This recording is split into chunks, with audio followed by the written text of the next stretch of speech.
Welcome to our Crypto News in 10, a daily podcast bringing you the latest news about crypto in under 10 minutes. It's Sunday, April 12th, 2026. Here's your 6-minute sprint through crypto's most interesting moves. A Southeast Asian government greenlights a pilot exchange. Jupiter retools its 2026 airdrop on Solana.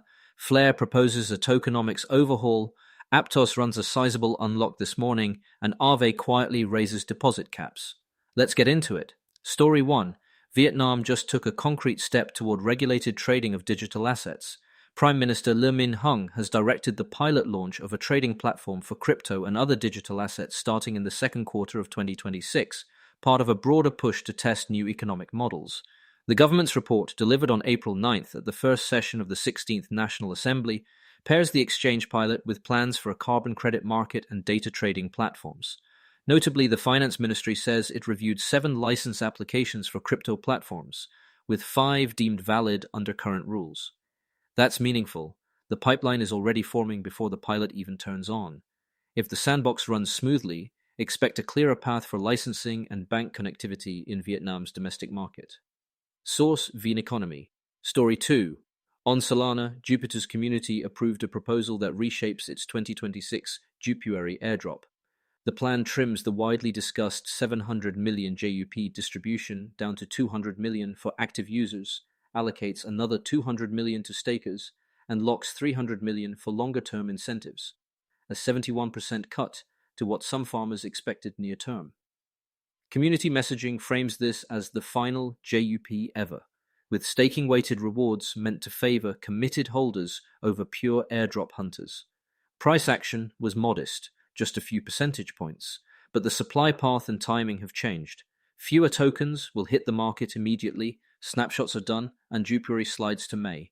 For Solana DeFi, it's another example of communities trading headline splash for longer-run alignment. Source: CoinMarketCap.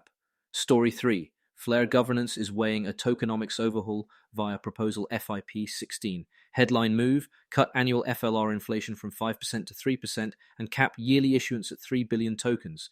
Under the hood, the plan would exclude burned tokens, unearned rewards in penalty pools, and treasury-held FLR from the inflation base, so effective sell pressure drops more than the raw percentage suggests. It would also create FIRE, the Flare Income Reinvestment Entity, to capture protocol revenue.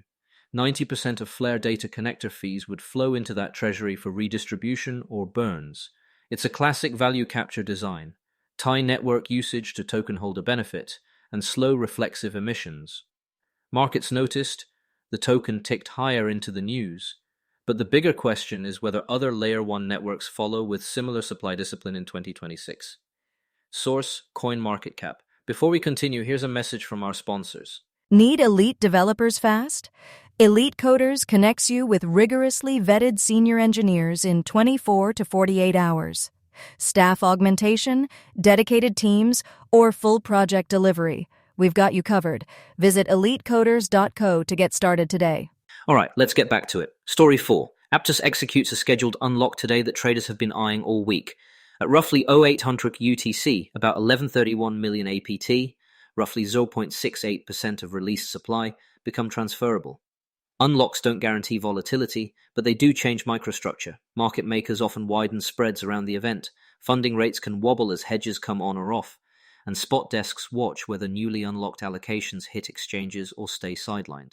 If you track APT liquidity, watch depth on the majors and any basis widening between perpetual futures and spot as the window approaches. Source: Tokenomics. Story 5.